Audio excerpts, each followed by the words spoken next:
Assalamualaikum warahmatullahi wabarakatuh.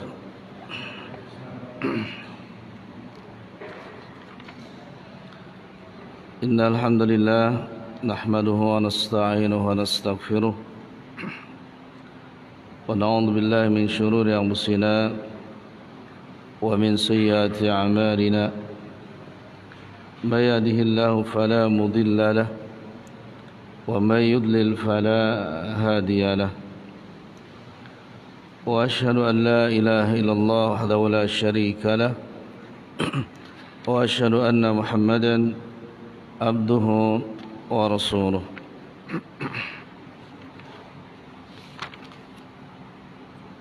Ikhwatu iman, alhamdulillah,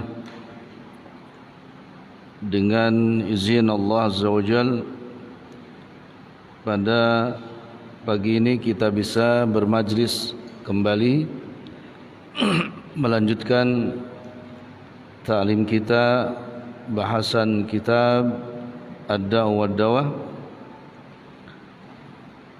di Ramadan. Kita beralih waktunya, yakni biasanya ba'da zuhur, sekarang waktu duha. Alhamdulillah, pengurus nawin kita semua, karena kalau ba'da zuhur kebanyakan kita ngantuk, tetapi kalau jam segini insyaallah masih fresh. Tapi kalau masih ngantuk, hati-hati aja.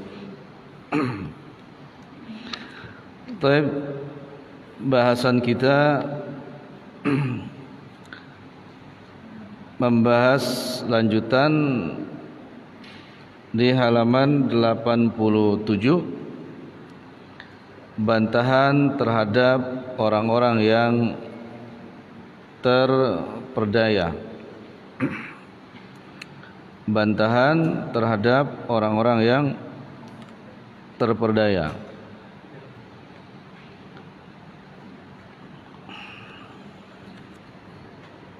Disebut terperdaya di sini karena kemarin menjelaskan tentang persepsi orang-orang yang, atau kesalahan persepsi orang yang berdoa atau memohon kepada Allah Azza wa Jal sementara mengabaikan perintah dan juga larangannya. Dan hikmah di bab kemarin, orang-orang yang hatta tidak mengangkat tangan kepada Allah Azza wa Jal, tapi kalau tulus, ikhlas, bertauhidnya bagus, akidahnya bagus, dan dia melaksanakan dengan maksimal larangan dan juga perintahnya, maka apa yang dia mohon pasti dikabulkan oleh Allah Azza wa Jalla tanpa mengangkat tangan. Karena syarat berdoa di selain ba'da salat fardu, maka dianjurkan mengangkat tangan. Untuk apa? Menunjukkan keseriusan seseorang yang berdoa di luar salat fardu wajib. Nah, orang yang terperdaya selalu ada bantahan-bantahan di dalam doanya dengan kedustaan, bahkan dengan talbis iblis. Padahal dalam salah satu hadis Nabi SAW dijelaskan seputar dunia dan juga seputar keimanan. Inna Allaha yu'tid dunya man yuhibbu wa man la yuhib. Allah Azza wa Jal akan memberikan kenikmatan dunia itu kepada orang yang may yuhib wa man la yuhib, orang yang Allah cintai dan juga kepada orang yang Allah tidak cintai. Ini urusan apa? Dunia. Wala yu'til iman illa man yuhib. Tapi Allah tidak akan memberikan setetes pun nilai keimanan kecuali bagi orang-orang yang beriman. Nikmat akhirat maksudnya kecuali bagi orang-orang yang beriman. Tapi kalau dunia, iman tidak beriman, dicintai oleh Allah, tidak dicintai, pasti dikasih. Tapi urusan akhirat kenikmatan khusus bagi orang-orang yang Allah cintai, itu bedanya.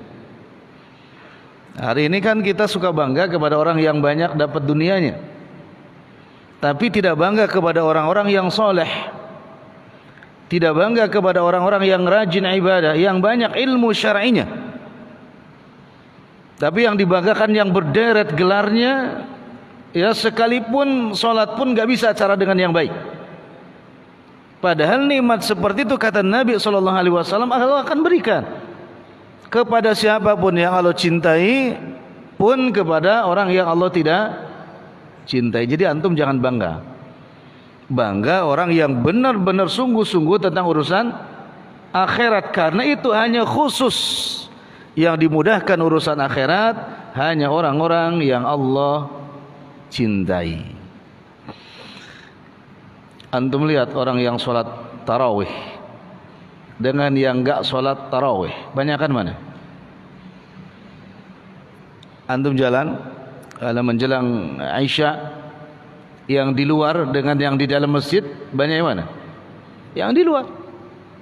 Gak usah tarawih, sholat wajib biasa aja, yang berjamaah dengan yang gak berjamaah, banyak kan yang gak berjamaah. Kenapa? Karena Nabi SAW bilang untuk urusan akhirat itu hanya khusus orang-orang yang Allah cintai. Alhamdulillah, itu yang pertama.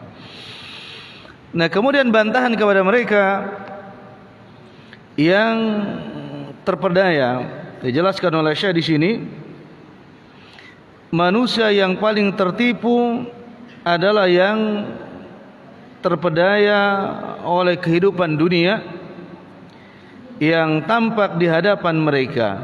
Bahkan mereka lebih meridhai dan mengutamakan dunia daripada akhirat.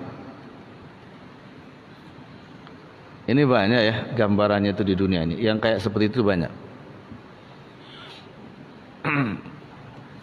Kemarin pernah Anda jelaskan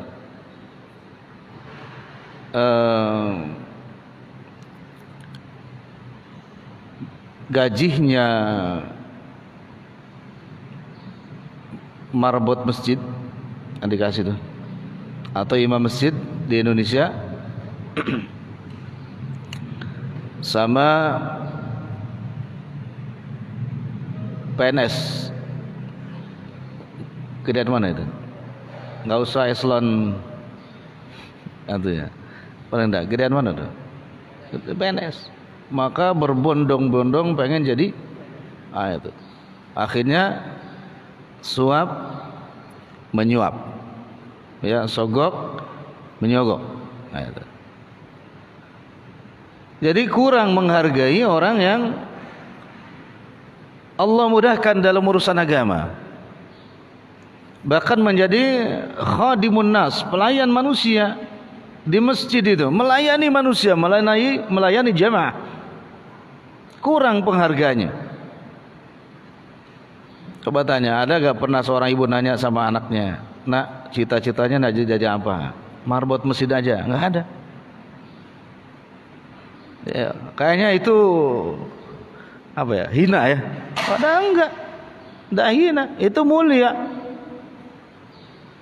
Kita kalau enggak ada yang membantu, yang membersihkan masjid, enggak nyaman masjid kita, kotor, kumuh, ya kan? Dan bisa capek setiap jamaah kalau pengen adem ngidupin kipas sendiri, ngidupin AC sendiri, susah.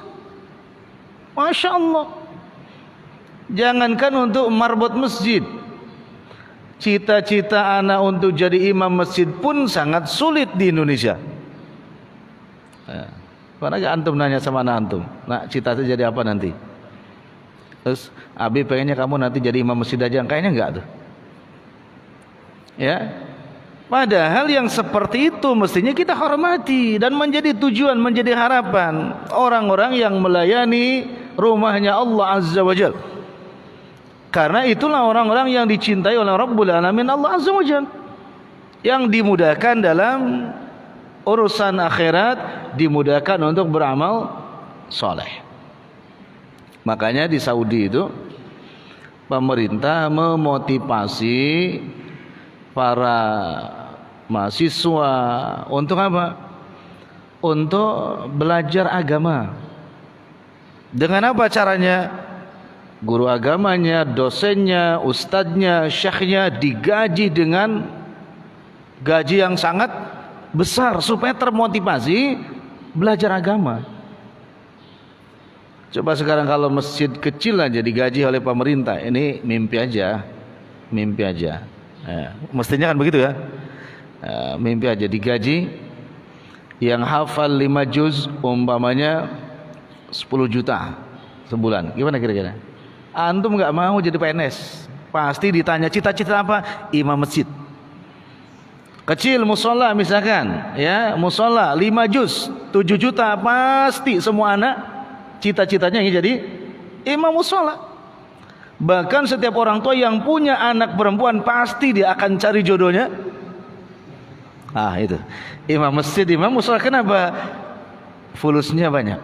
Dan itu di Saudi dimotivasi, bukan masalah uangnya, tapi supaya mereka gemar, senang belajar agama. Itu tujuannya.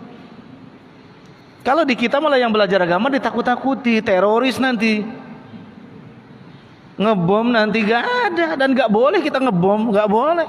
Jangankan ngebom, berontak pun kepada pemerintah gak boleh, gitu kan? Tapi itu ditakut-takuti supaya apa? Supaya anak remaja tuh gak ada yang ngaji lagi. Innalillah. Akhirnya milih jadi apa tadi? Korupsi juga kan? Udah korupsi, bukan cuma korupsi lagi, korupsi waktu lagi. Kacau negara kita, ya. Tapi kalau yang PAM tidak dikasih, gajinya lebih besar. Makanya betul kalau ditanya anak-anak kecil di Saudi Arabia, cita-citanya ingin jadi apa? Pasti jawabannya ingin menjadi syekh. Ingin jadi syekh. Kenapa? Gajinya di atas 10.000 real. Ya, gajinya di atas 300 juta. Mau gak antum sebulan? Jadi cita jadi syekh. Di kita gak mau jadi syekh, tangkep nanti katanya. Itu Pak. Jadi jangan terpedaya. Dan di sini oleh Al-Imam Ibnu Qayyim rahimahullah jelaskan, jangan kita terpedaya hanya menghormati orang-orang yang sukses dalam urusan dunia, tapi urusan akhirat hormati dan motivasi, kasih jalan supaya menyebarkan agama dengan leluasa.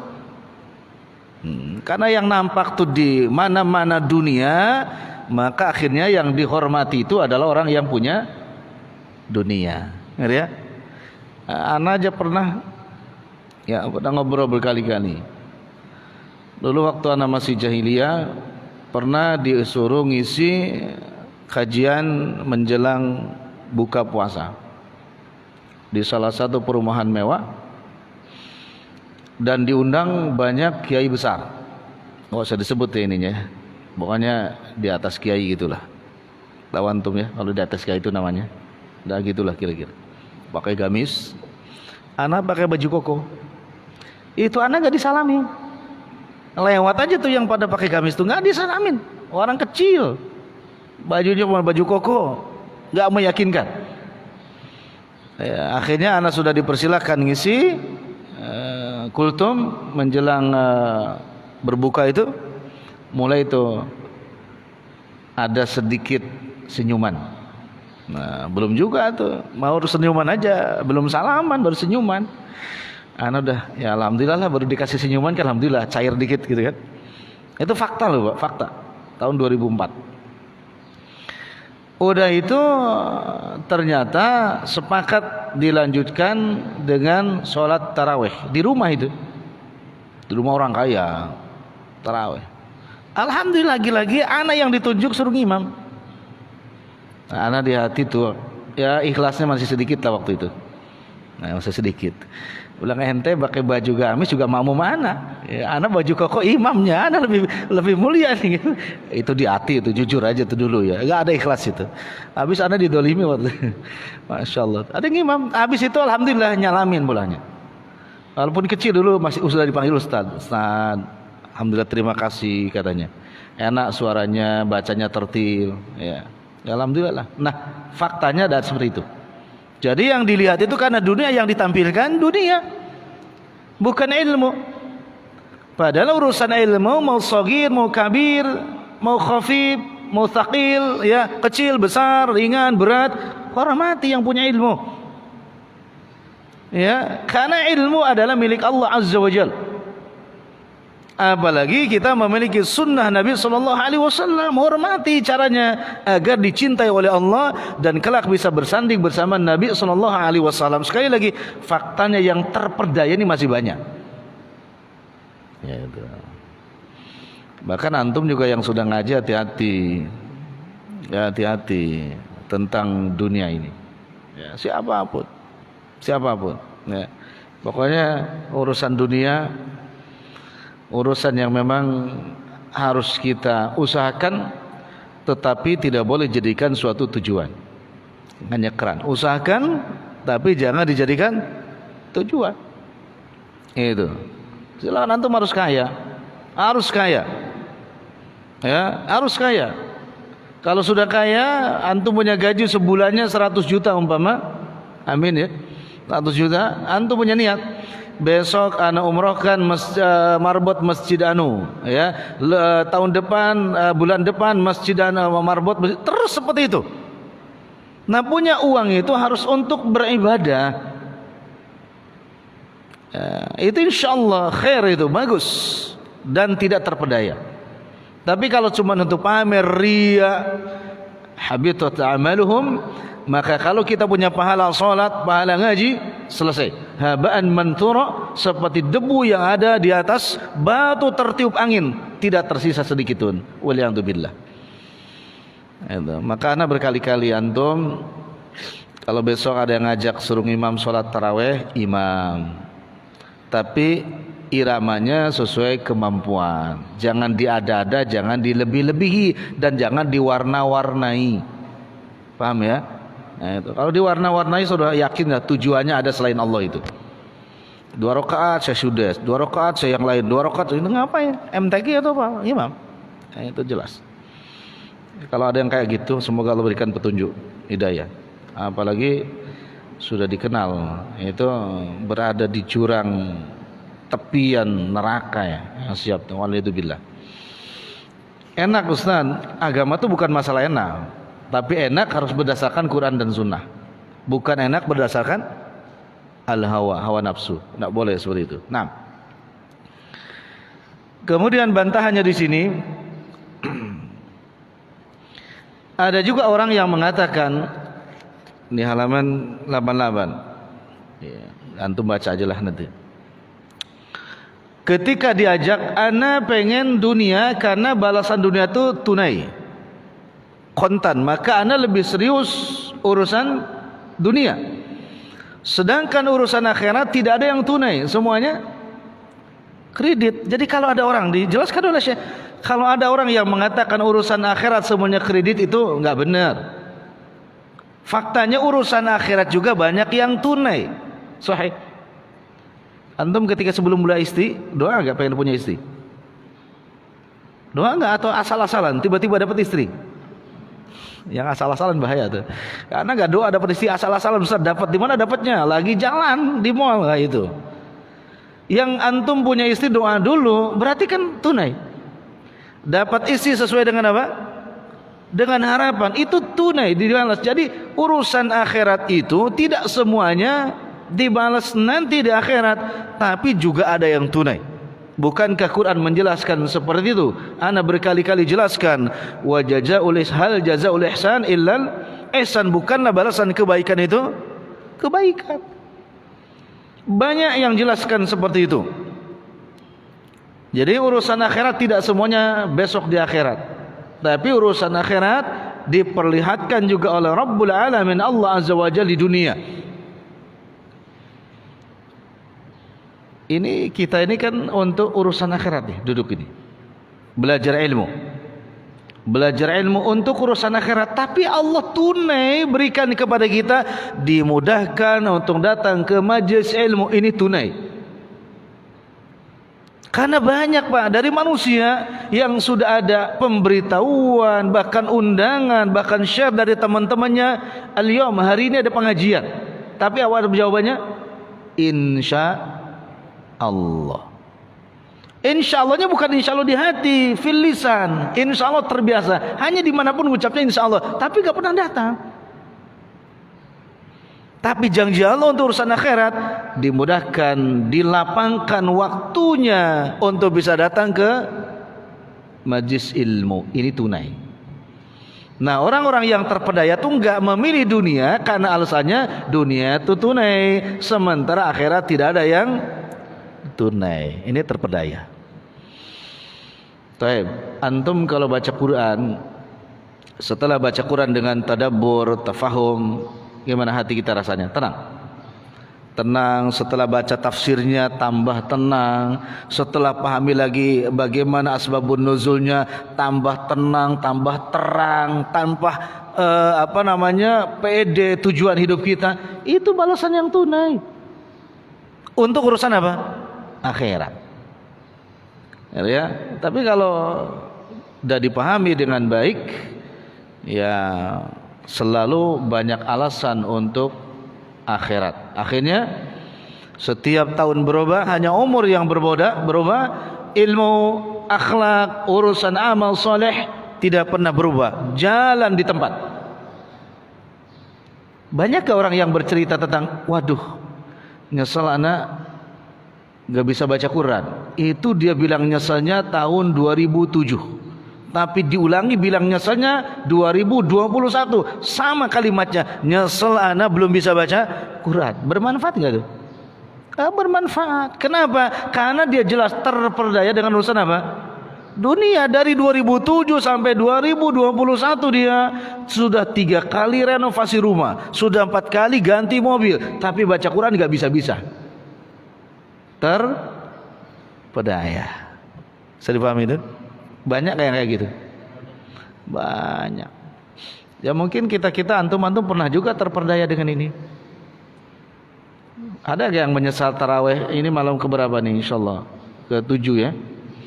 Ada yang terpedaya atau menyesal, kok imamnya kayak begini sih sholat taraweh, pernah gitu? Coba deh, siapa yang menyesal sampai malam ini nemuin imam yang gak bagus ngimaminya? Ada? Ngimamin gak bagus, bacaannya gak bagus, tajwidnya gak bagus, bahkan sautnya gak bagus. Tapi cukup gak kita menyesal? Enggak. Kita ambil alih, ambil bagian. Besok ya Rob, ana harus bisa menjadi imam. Kenapa? Karena malam ini menyesal gak bagus tuh imam tadi. Dan kalimat itu tidak boleh diulang tahun berikutnya. Tahun berikutnya tampil antum menjadi imam yang bagus. Kalau tidak, tetap aja terpedaya. Mau diulang sampai kapan? Ulang lagi, ulang lagi, ulang lagi. Waliyadzubillah. Ini urusan dunia seperti itu. Ya. Maka Nabi katakan di dalam hadisnya di halaman 89 tentang perumpamaan dunia, mad dunya fil akhirah illa kama yudkhidu ahadukum isba'ahu fil yam falyandur bima yarji'. Tidaklah dunia dibandingkan akhirat melainkan seperti salah satu dari kalian mencelupkan jarinya ke dalam air. Tidak usah lautan, air di gelas saja. Ya, kemudian bima yarji', seberapa yang ikut ini? Tetap nempel, tetap ada. Celupin, angkat. Masih ada gak di sini? Hanya sisa basah saja, itu pun gak seberapa. Tapi hakikatul ma, hakikatnya air ada gak di sini? Tidak ada. Itulah dunia. Hakikatul dunia itu tidak ada sebetulnya dalam kehidupan. Hakikatul dunia dalam kehidupan gak ada. Dapat, hilang. Dapat, itu dunia. Kecuali dunia yang apa? Yunfiqun, yang diinfakkan. Tapi kalau yang gak diinfakkan, hakikatnya gak ada. Baik. Antum tadi kemarin berbuka puasa. Pasti Allah kasih selera yang luar biasa sehingga memilih untuk istri antum memasak sesuai dengan apa? Seleranya. Sudah adzan berkumandang, berbuka, sholat maghrib, kemudian pulang ke rumah makan. Enak betul. Apakah hari ini masih enak? Terasa gak? Sampai jam 9:30 masih terasa gak enaknya makanan yang kita santap waktu maghrib? Siapa yang masih terasa? Ya, itu aneh nih. Nggak usah maghrib deh. Ketika antum makan sahur tadi, enak betul, cerita. Tapi masih ada gak enak di kerongkongan ini? Itulah kata Nabi, seperti itulah dunia hakikatnya. Jadi bahasanya ada, tapi hakikatul dunia tidak ada. Maka hakikatul dunia itu hanya di mana? Bukan di mata, di pikiran. Di pikiran. A, B, C, D itu. Hakikatnya kalau sudah di depan mata, tidak ada. HP yang paling bagus, katakan merek apalah ya, yang sekarang diminati itu kalau punya RAM-nya sampai 10 giga, ya, 12 giga umpama. Tapi antum tunggu setengah tahun lagi. Apakah antum masih senang HP itu? Masih suka? Enggak. Dulu kalau di kantong aja hati-hati jatuh. Ini kalau sudah 6 bulan jatuh pun ya udahlah nggak apa-apa. Hakikat dunia lah, nggak ada. Maka tidak boleh terperdaya dengan apa? Dunia. Nggak usah seperti itu.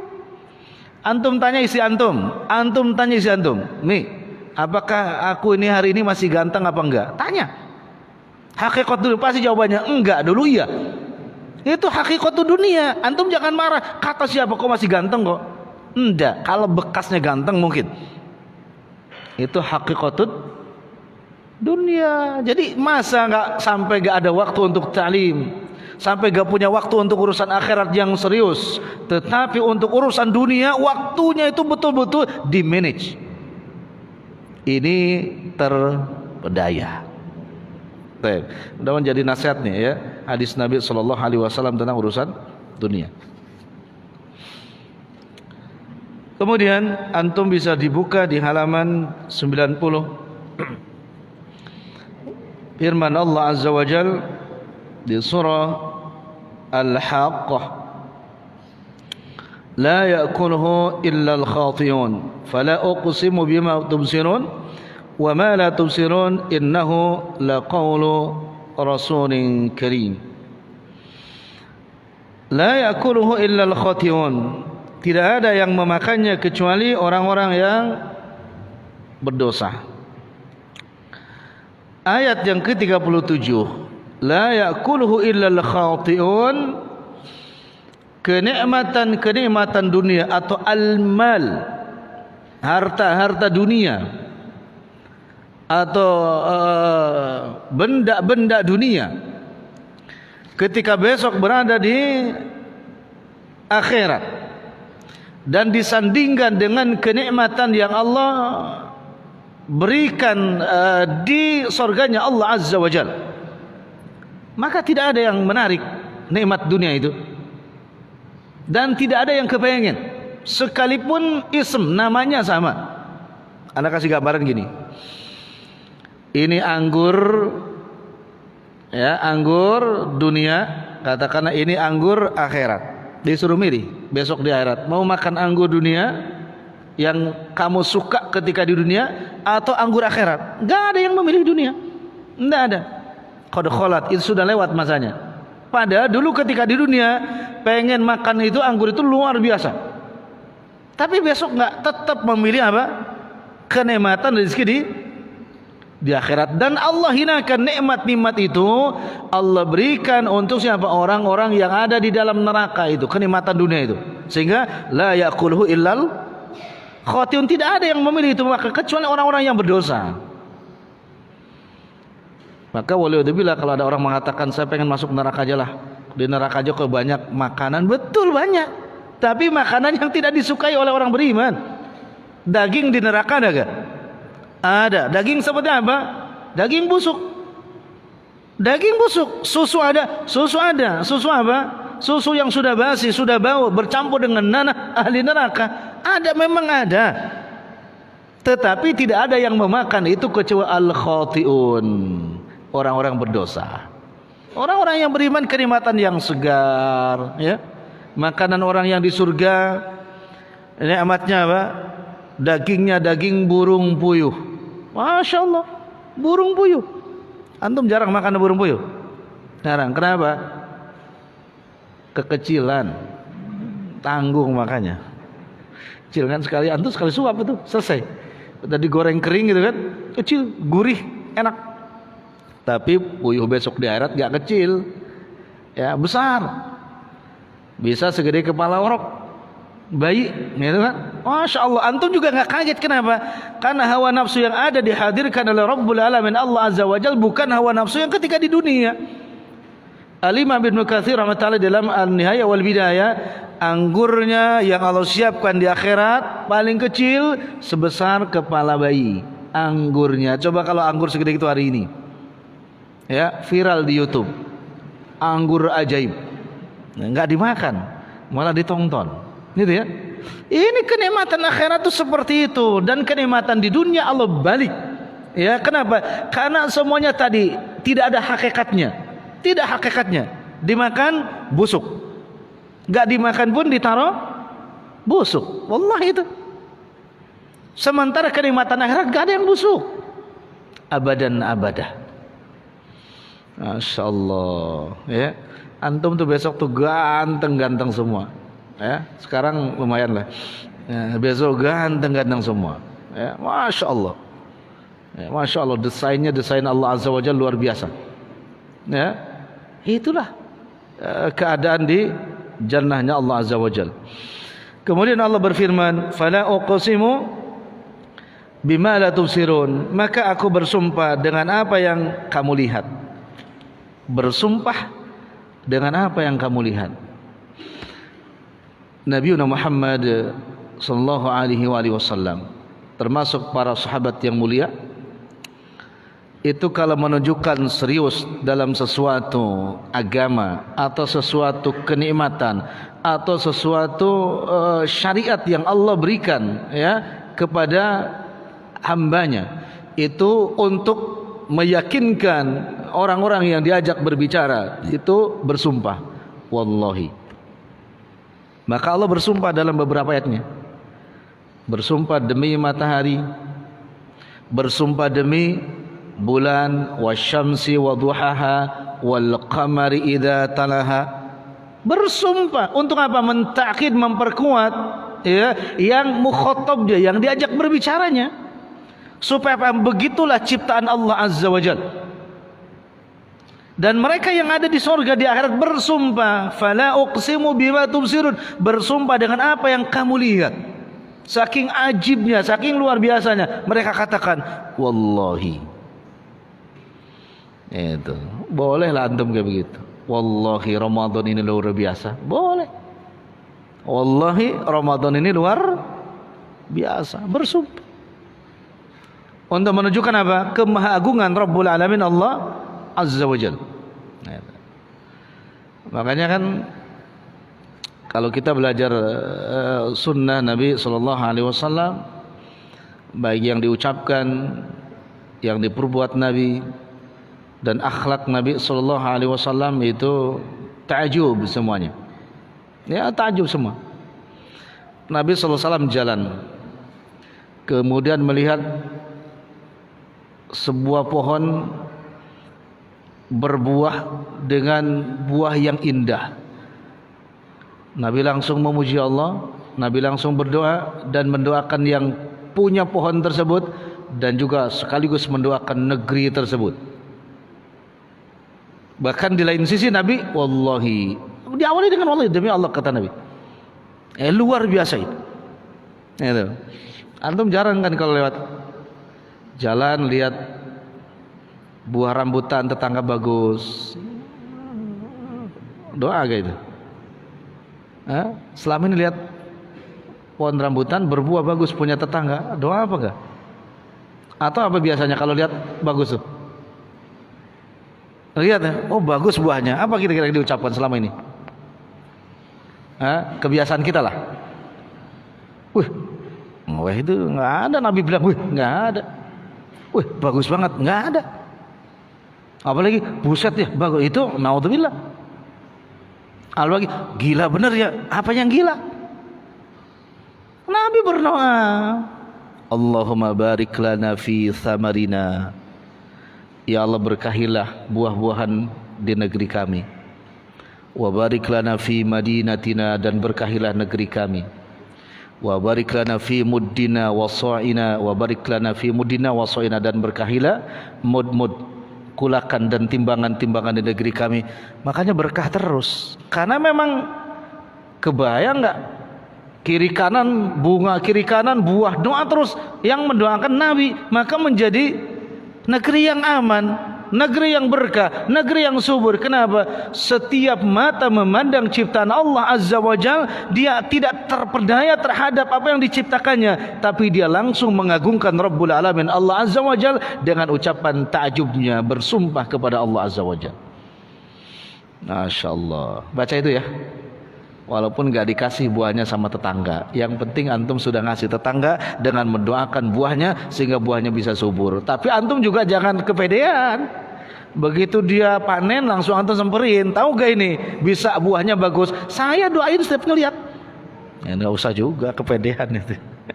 Biarkan ihsan antum dicatat oleh Allah Azza wa Jal dan sebagai investasi besok di akhirat. Jadi harus seperti itu ya. Kemudian yang ketiga, wa ma la tubsirun, dan dengan apa yang tidak kamu lihat. Maknanya ikhwan, itu yang ta'ajub itu hanya yang antum lihat. Tetapi ada juga yang lebih daripada itu yang Allah tidak kasih kita lihat. Sekarang gini, kalau urusan tunai dan kredit, ana misalkan ngasih barang sama antum atau hadiah sama antum, siapa yang hari ini hafal 30 hadis, ya ini umpama contoh, maka ana kasih hadiah tunai 1 juta. Tapi kalau antum nunggu habis lebaran, ana kasih 10 juta, antum milih yang mana? Yang tunai 1 juta atau yang habis lebaran 10 juta? Ini pakai akal sehat. Orang yang hidupnya hanya dunia, dia akan mengatakan, ya 1 juta aja lah, kan sudah jelas tentu. Nah yang 10 juta belum tentu. Padahal yang menyaimbarakan tuh orang baik, orang jujur, orang amanah. Tapi yang terpedaya dengan dunia tetap milih yang kontan tadi. Antum berdoa, ya Rabbana Allah maghfir lana dzunubana, gitu kan? Minta ya Rabb ampuni dosa-dosa kami, dosa abi dan ummi kami, gitu kan? Dosa istri kami. Allah kasihnya besok di akhirat itu. Tapi ternyata antum maksa pengen hari ini, tapi salah kadarnya. Orang yang beriman dia akan bertawakal kepada Allah, ya Rabb, kami tidak menunggu hari ini, tapi kami berhusnudzon dengan janjimu yang la tukhliful mi'ad, besok yang lebih indah yang bisa di akhirat. Itu orang beriman. Tapi yang tadi lagi-lagi memang judulnya terpedaya, banyakan yang memilih hari ini. Maka gak jarang sering muncul pertanyaan, Ustadz kenapa saya kan sudah rajin puasa, sudah rajin sedekah, kok masih kayak begini? Karena antum milih tunai, bukan milih apa? Besok di akhirat. Jadi siap-siap aja untuk menyesal dan lain sebagainya. Ana doa sama Allah tuh punya isi tuh yang bening, dimensinya cuman sekian mili gitu kan. Kemudian kok yang datang kayak begini? Ya antum milihnya mintanya tunai. Coba kalau mintanya yang ya Rabb aku serahkan kepadamu, insya Allah apa yang antum minta Allah kasih. Bahkan bukan cuma 1, bisa dikasih 9, bisa dikasih 10, bisa dikasih 12. Ya percaya apa enggak? Ya hadis Nabi kan, bidadari maksudnya. Ya kan dikasihnya banyak. Nah, itu. Jadi mintanya seperti itu. Nah kemudian dijelaskan lagi oleh Imam Ahmad dalam musnadnya di halaman 92, laisal mukhbir kal muayin. orang yang hanya mendengarkan khabar, berita, tidak seperti orang yang menyaksikan. Ikhwatu iman, kita hari ini tentang urusan dunia itu menyaksikan hakikatnya atau hanya khabar, berita? Urusan dunia, berita Pak. Semua kita berita, bukan hakikahnya, bukan khabar, berita. Contoh gini, enak ya kalau makan siang itu di pematang sawah, kemudian nasi liwet, sambal terasi, pedak merah. Ini antum enaknya kenapa? Khabar, hanya dengar apa? Berita. Ternyata hakikatnya ketika nanya, samperin tuh petani, gimana Pak? Ya, bau lumpur.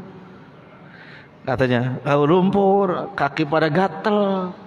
Gitu ya. Terus enak, ya paksain aja lah, pengen sesekali kayak kalian tuh makan di tempat yang bersih. Dia pun begitu, kenapa? Khabar. Hanya berita, itulah dunia. Ya, itulah dunia, bukan hakikat. Yang mengerti hakikat itu dunia Nabi SAW, yang mengatakan kaljipah, seperti bangkai. Nabi mengerti hakikat dunia. Kita hanya khabar semua. Yang punya mobil Mercy bilang, enak ya kalau punya Ferrari. Khabar, hanya berita. Kata yang punya Ferrari, yang di atas Ferrari apa yang mahal? Nggak tahu ya, pokoknya begitulah. Begitulah dunia, khabar. Bukan hakikat, karena sekali lagi dunia bukan hakikat, bukan.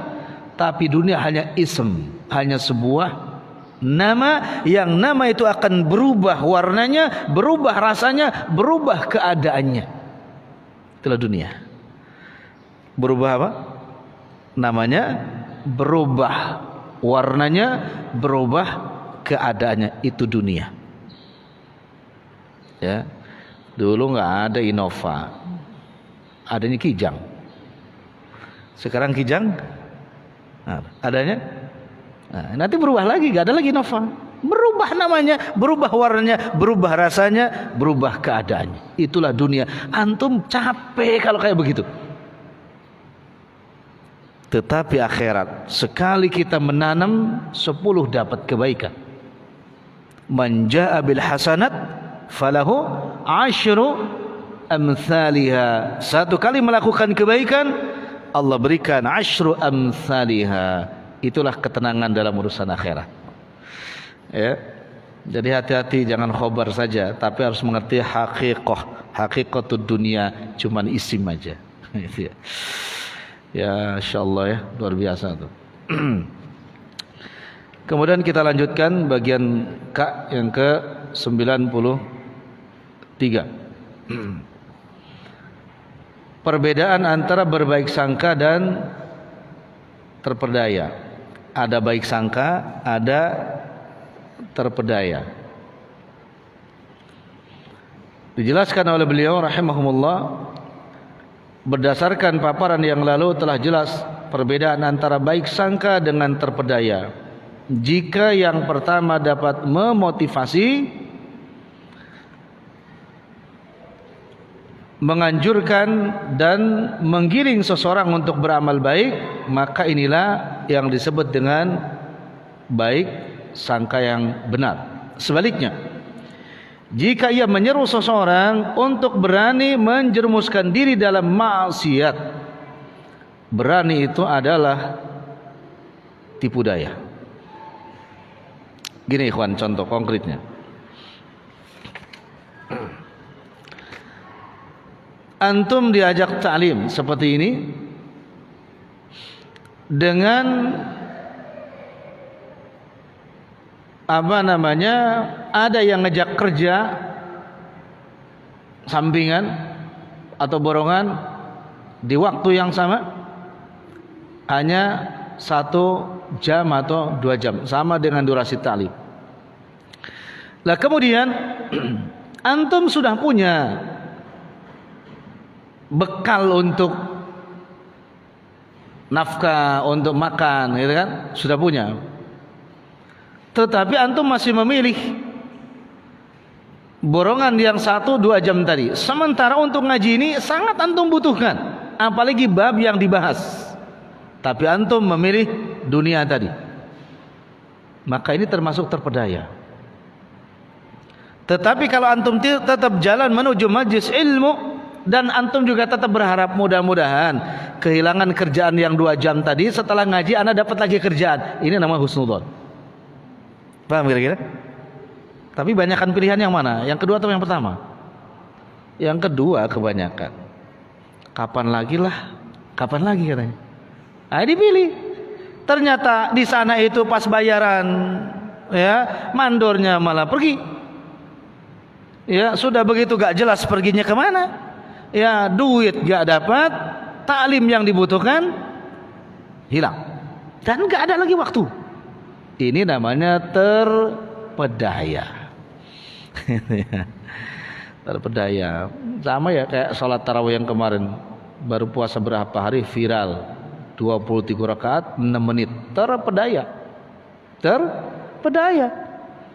Tapi kan gak ada tabigan, gak sah, tetap gak ada tumaninah, bacaannya ngawur, gak sah. Itu terpedaya, berangan-angan dusta, ingin mendapatkan surga, dan itu angan-angan dusta. Sementara jalan menuju jannah itu tidak dia lalui dengan sebaik-baiknya, berdasarkan khairul hadi, sebaik-baiknya petunjuk. Terpedaya. Makanya milih yang tarawihnya 1 jam tapi santai, daripada 6 menit hancur lebur, gitu ya. Itu. Karena gak ada yang 6 menit santai, itu gak ada. Namanya 6 menit dibanding 1 jam ya gak ada bandingannya. Itu gak ada. Ya, tapi peminatnya banyak. Artinya yang terpedaya ini banyak. Sampai kapan? Hatta taquma, sampai kiamat. Kalau yang gak belajar din agama dengan sungguh-sungguh dan keinginan untuk mengamalkan dengan sungguh-sungguh, tetap akan terpedaya sampai hari kiamat. Waliyadzubillah. Ya harus sungguh-sungguh. Nah itu ya buktinya. Nah kemudian sampai-sampai Rabbul Alamin Allah Azza wa Jal memotivasi di dalam surah Al-Baqarah ayat 212, innal ladzina amanu wal ladzina hajaru wa jahadu fi sabilillah ulaika yarjuna rahmatullah. Sesungguhnya orang-orang yang beriman, orang yang berhijrah dan berjihad di jalan Allah, mereka itu mengharap rahmat dari Allah Azza wa Jal. Ada marhalah, ada perjalanan. Pertama, hajaru, amanu. Kedua, perjalanannya hajaru. Yang ketiga, wajahadu, dan wajahadunya fi sabilillah, bukan fi ghairi sabilillah, bukan di jalan selain daripada jalan Allah. Ada jalannya. Kuatkan iman, kemudian dia berhijrah dari kemaksiatan menuju ketaatan, dari bid'ah menuju sunnah, dari syirik menuju tauhid. Setelah itu wajahadu, bersungguh-sungguh mujahadah di jalan Allah Azza wa Jal. Untuk apa? Yarjuna rahmatullah, bukan hanya angan-angan, tapi mereka betul-betul berharap rahmat Allah. Jadi kalau berharap dibebaskan dari api neraka, berharap dapat ampunan, secepat itu sholatnya terpedaya. Gak ada marhalah aja terpedaya. Antum juga pengen dapat surga, pengen bersanding dengan Nabi, ngaji gak pernah. Sekalipun datang ke tempat ngaji tidur mulu. Gimana terpedaya itu? Ya kan? Amanu wa hajaru wajahadu. Nah, maka di bawah dijelaskan syarat-syarat berharap atau berroja. Syarat berroja termasuk perkara yang harusnya diketahui, yaitu Jika seseorang mengharapkan sesuatu, maka ia harus memenuhi 3 syarat. Syarat yang pertama, rasa cinta terhadap apa yang diharapkan. Ini rasa cinta terhadap apa yang diharapkan. Karena yang akan menguatkan dan serius kita untuk menempuh jalan tersebut, ya, satu syaratnya diantaranya, yakni kita cinta betul terhadap apa yang diharapkan. Antum besok kalau sudah di akhirat, harapan yang pertama pengen dapat apa? Harapan yang pertama kita tuh pengen dapat apa besok? Apa antum gak punya cita-cita besok di akhirat? Pengen dapat apa? Yang pertama deh, harapannya pengen dapat apa? Ya, jangan bidadari dulu, jangan. Ya, bidadari terus dari tadi ya, jangan. Ya. Harapannya besok apa? Dapat rahimnya Allah. Dapat apa? Rahimnya Allah, karena rahimnya Allah khususon lil mu'minin, khusus bagi orang beriman. Khusus. Kalau rahman tadi iman, kafir, taat, tidak taat, dapat rahman. Rahmanud dunya, tapi rahim kata Sa'di rahimul akhirah, khusus.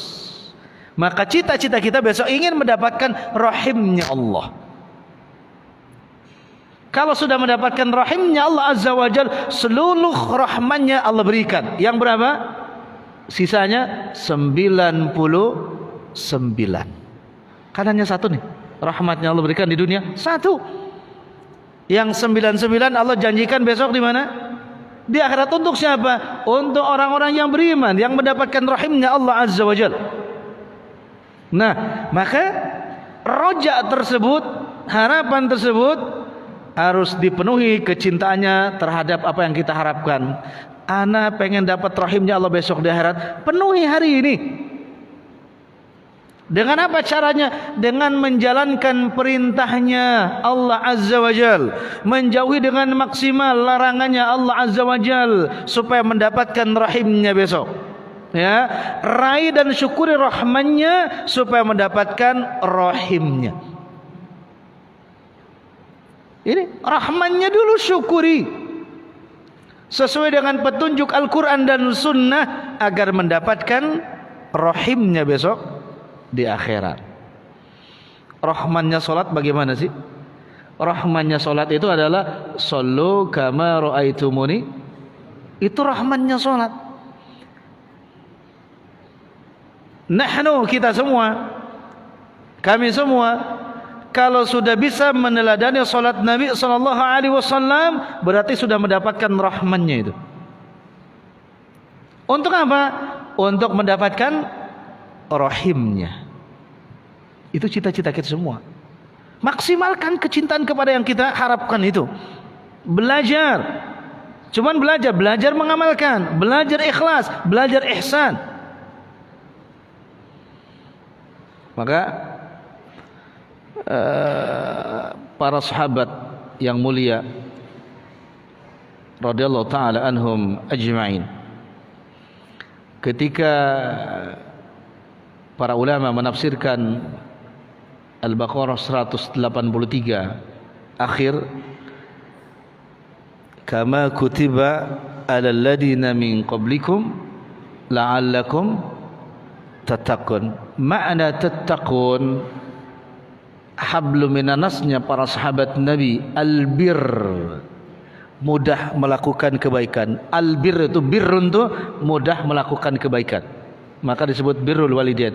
Mudah tanpa ada motivasi, tapi langsung sendirinya terbiasa melakukan kebaikan, itu namanya birrun. Dan itu ciri yang takut. Kalau kita kan harus dimotivasi ya, ngaji yuk, di mana, di anu makanannya enak, nah itu motivasi namanya. Boleh sewaktu-waktu, boleh. Nah, para sahabat Nabi tidak seperti itu. Birrunya mudah dengan sendirinya untuk melakukan kebaikan. Itu dalam bahasa disebut birrun. Sehingga tidaklah seorang sahabat yang lainnya atau ajami memuji sahabat Nabi sallallahu alaihi wasallam dalam urusan dunia, bahkan dalam hal yang lengket dipakai oleh mereka, melainkan mereka memuji Allah Azza wa Jalla, kemudian membuka apa yang mereka pakai diberikan kepada yang memujinya. Kayaknya belum ada ustaz kayak begitu. Misalkan begini, ustaz pecinya bagus banget, sahabat alhamdulillah beri buka, khud, ambil hadiah ini hadiah dariku, begitu. Antum pernah gitu? Sesekali puji ustadznya, ustadz bajunya bagus, bukan? Bukan. Ya begitu. Ini albir ini. La'allakum tattaqun. Itu iman luar biasa. Mencintai rahmannya untuk mendapatkan apa? Rahim yang dicita-citakan itu. Dan ini para syekh di Timur Tengah begitu. Anak pernah jelaskan begitu. Kalau dia pakai, antum duduk berdekatan, tercium minyak wanginya bagus, antum puji supaya dikasih minyak wanginya. Ya Syekh, wangi banget ini. Minyak pasti diambil. Alhamdulillah, khud hadiah ini, pasti dikasih. Coba deh.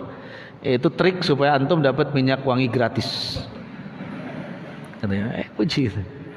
Tapi pakai bahasa Arab, masa pakai bahasa Indonesia. Yang aja dulu. Tapi jangan ngafalin itu ya. Jangan-jangan sayanya nggak pakai minyak wangi itu. Pakai sorban, puji lah, bagus, pasti dikasih. Kalau nggak diajak ke pasar, ya, diajak ke pasar, suruh pilih. Itu betul itu, suruh milih. Yang nggak tahu malu milih yang paling mahal. Yang nggak tahu malu pilih itu, dikasih. Kenapa mereka suruh milih? Karena keriduan orang yang diberi itu, kepuasan ada di dalam keriduannya. Tetapi ketika kita memberikan seseorang kemudian kita yang milih, boleh jadi kepuasannya tidak ada di orang yang kita kasih. Dan Allah enggak begitu. Paham? Allah tuh ngasih kepada kita ridho, kita semua ridho. Karena Allah Maha Alim. Al-Alim. Kata Syekh Abdul Razak, hafizallahu taala, al-alim bi ilmihi. Dengan ilmunya tahu betul kebutuhan antum, keinginan tahu betul, maka Allah kasih. Yang padahal antum kalau sudah dikali tetap kadang-kadang kufur nikmat. Padahal Allah sudah pilihkan yang terbaik tapi tetap kufur. Kayak yang begini, ya Allah pada mintanya hijau kok kuning, ya Allah kufur nikmat. Orang yang ngasih itu Allah Maha tahu kok. Ini yang manfaat untuk antum tuh yang ini. Kalau dikasih hijau gak manfaat, malah kufur nikmat. Ini maksimalkan syarat untuk roja, cinta terhadap apa yang kita harapkan. Kalau antum pengen sorga, cintai sorga itu. Makna mencintai surga apa? Sebagaimana doa para salafus saleh, Allahumma inna nas'aluka al-jannah wa ma qarraba ilaiha min qaulin wa amal. Itu jalannya. Ya Rabb, aku minta kepadamu al-jannah, surga, wa ma qarraba, dan amalan-amalan yang aku bisa mendekatkan diri kepada apa? Surga, min qaulin, dari ucapan aku, wa fi'lin, dan perbuatanku. Itu kalau antum cinta surga. Ya. Dan kalau takut neraka juga sama. Wa na'udzubika minan nar wa ma qarraba ilaiha min qaulin wa amal. Ini namanya duduk gini, kita sedang taqarrub wa ma qarraba ilaiha dengan apa? Min qaulin wa amal. Dengan ucapan kita dan dengan apa? Perbuatan kita. Apa doanya tadi? Apa? Ini Syekh Abdul Sudais dalam kunut witirnya selalu dibaca itu. Ya.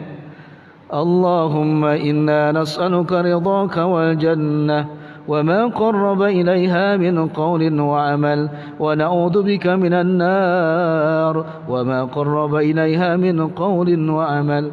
Allahumma a'tik riqabana. Itu dibaca.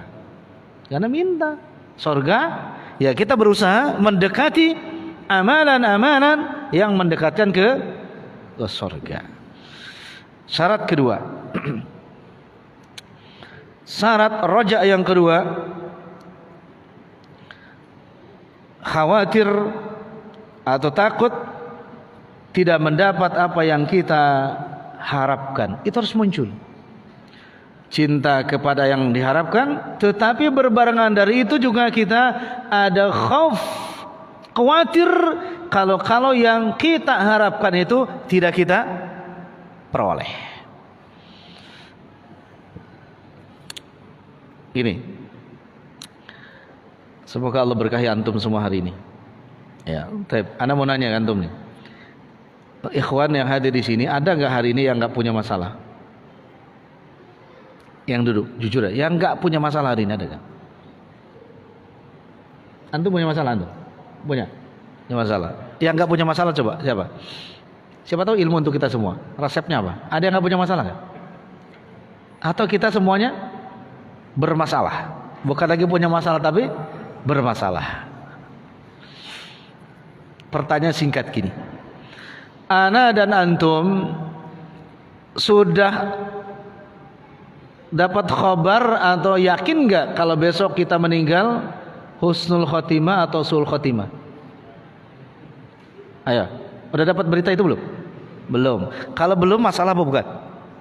Masalah besar apa kecil? Besar sekali. Berarti kita tentang urusan itu masalah besar. Tapi kelihatan antum tuh senang-senang aja kelihatannya. Ada nggak masalah, sama kok seneng aja gitu. La haula wala quwata illa billah itu. Abu Bakar Umar tuh nangis kalau ingat itu. Termasuk Hasan Al-Basri itu. Kedua, pertanyaannya. Kita sudah dapat kabar belum? Besok di kubur itu kita dapat nikmat kubur atau siksa kubur?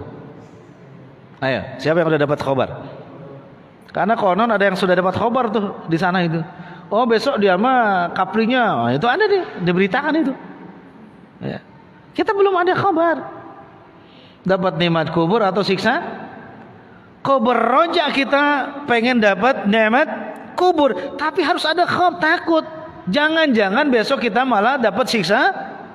Harus selalu hadir. Itu. Ini syarat roja. Dan kita tuh gak ada kabar, maka kita masalah besar. Meninggal belum tahu kita husnul khotimah, dikubur belum tahu kita dapat nikmat atau siksa kubur. Masalah yang besar lagi, naik lagi. Ya, apa sudah dapat berita kita masuk surga atau masuk neraka? Ada yang sudah dapat berita? Nah, yang dapat berita hanya 10 sahabat kata Nabi SAW yang dikhabarkan dalam hadis yang sahih. Ya, itu.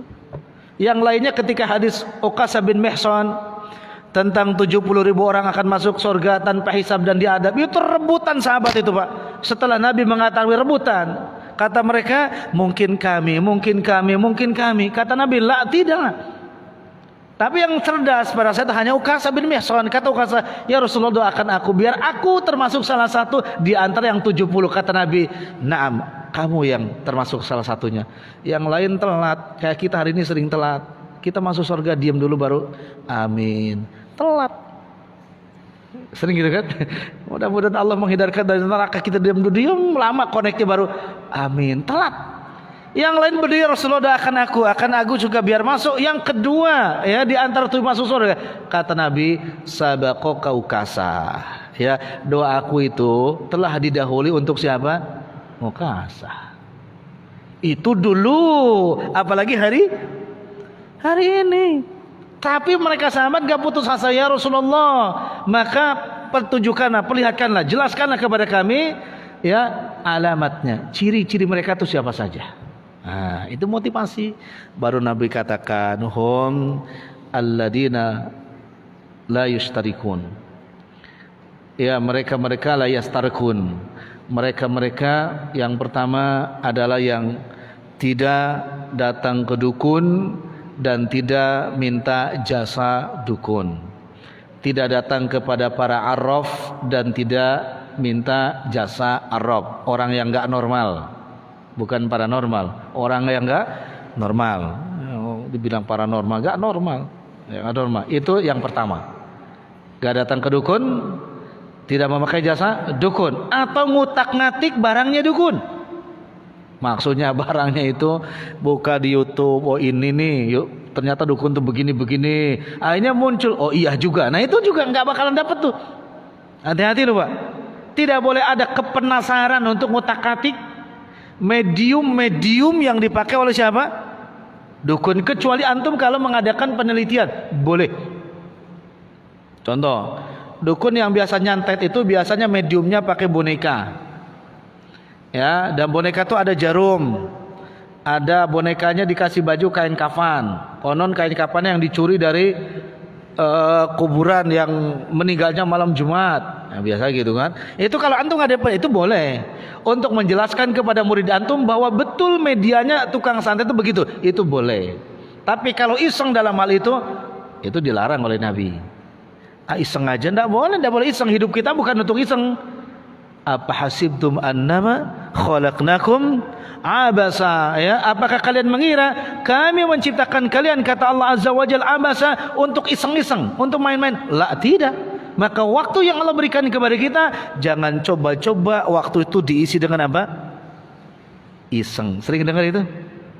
Ngapain? Iseng aja. Nggak boleh. Harus yang serius. Semua di dunia itu harus apa? Serius. Jangan iseng. Pak jualan iya, enggak iseng aja. Jualan harus serius, jangan iseng. Lu jualan kok iseng lagi? Harus serius. Ya. Antum sudah punya isi sekarang, sudah iseng aja, itu nggak boleh lagi. Semua serius.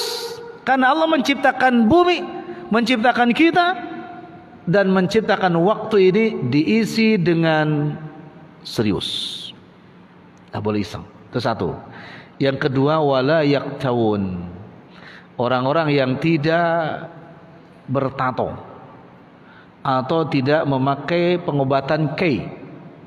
Kei itu besi yang dipanasin kemudian ditaruh di tempat yang kita sakit. Kei. Biasanya pengobatan kepala saraf itu pakai itu. Itu kei. Dan dulu pernah, dan hari ini masih ada pengobatan kei itu. Padahal dilarang oleh Nabi SAW. Itu. Pernah besi betul dipanasin, tempel itu. Katanya nggak panas. Gak panasnya ada apanya, ya kan nggak pakai nggak pakai alkohol. Kalau gak panas karena mantra-mantranya bertambah lagi kesyirikannya, gitu ya.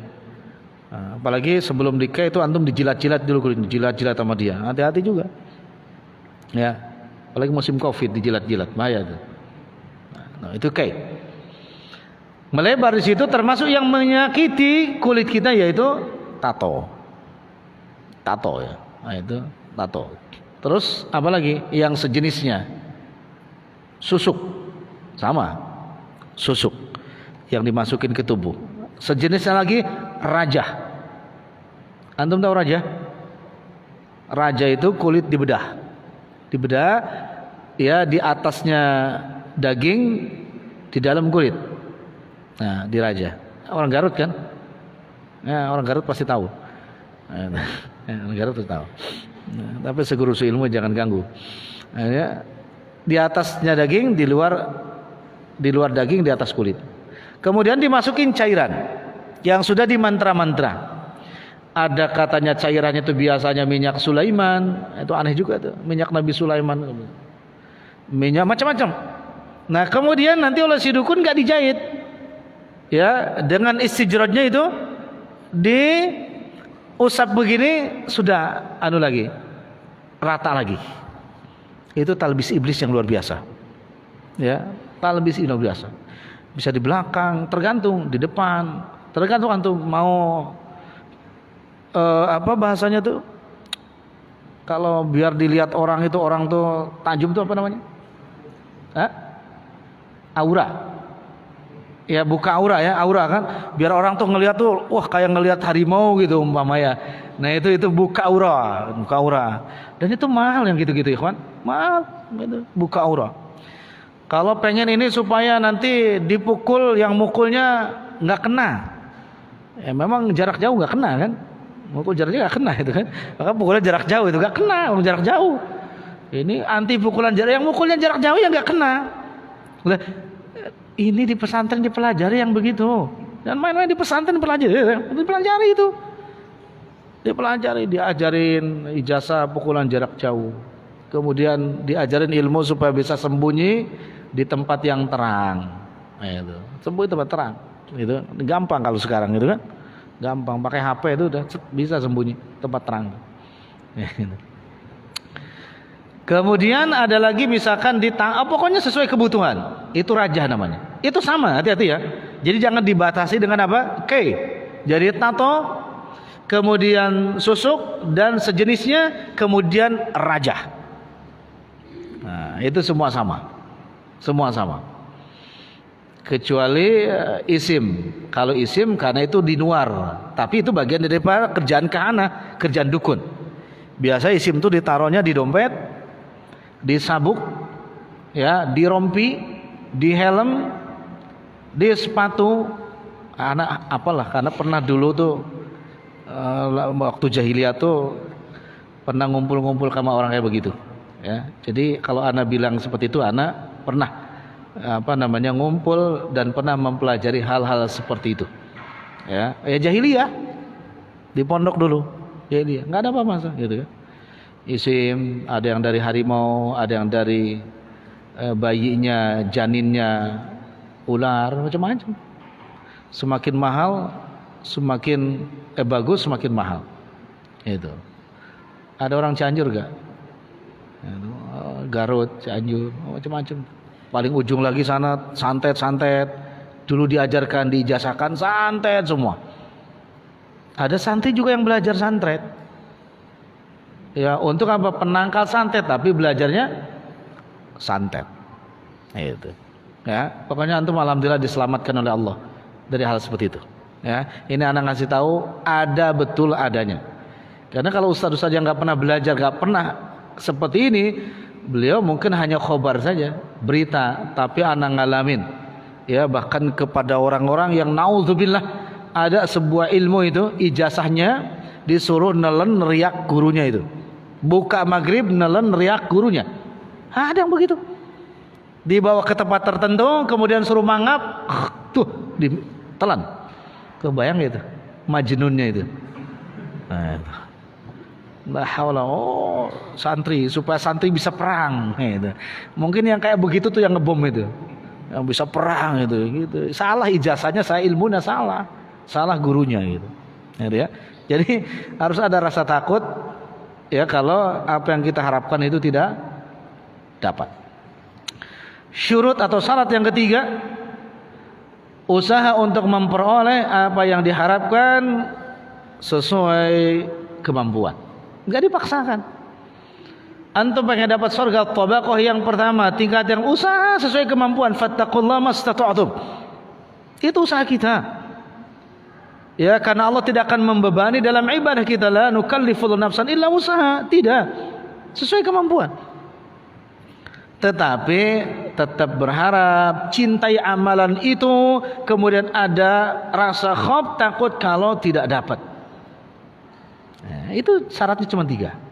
Ya, dijelaskan di surah Al-Mu'minun ayat 57 sampai 56. Innal ladzina hum min khasyati rabbihim musyfiqun wal ladzina hum bi ayati rabbihim yu'minun wal ladzina hum bi rabbihim la yusyrikun. Yang pertama, innal ladzina hum min khasyati rabbihim musyfikun. Ini syarat yang tadi yang kedua itu. Orang-orang yang beriman kepada Allah Azza wa Jal adalah orang-orang yang berhati-hati dalam beraktivitas, beramal, karena takut akan azab Allah Azza wa Jal. Ya. Jadi ini ada asbabun nuzulnya tentang ayat ini. Ada yang bertanya tentang orang-orang yang akan masuk neraka itu adalah mereka yang tidak sholat. Dijawab oleh Nabi, bukan. Mereka yang tidak puasa, jawab Nabi, bukan. Mereka yang berzina, kata Nabi, bukan. Tapi mereka yang sholat, yang puasa, yang ngaji, haji dan lain sebagainya, kemudian mereka dalam beramal itu penuh dengan kehati-hatian. Ya, kita ilmunya begitu, beramal penuh dengan kehati-hatian.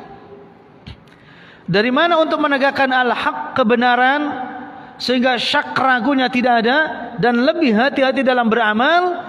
Maka bil ilmi, dengan ilmu.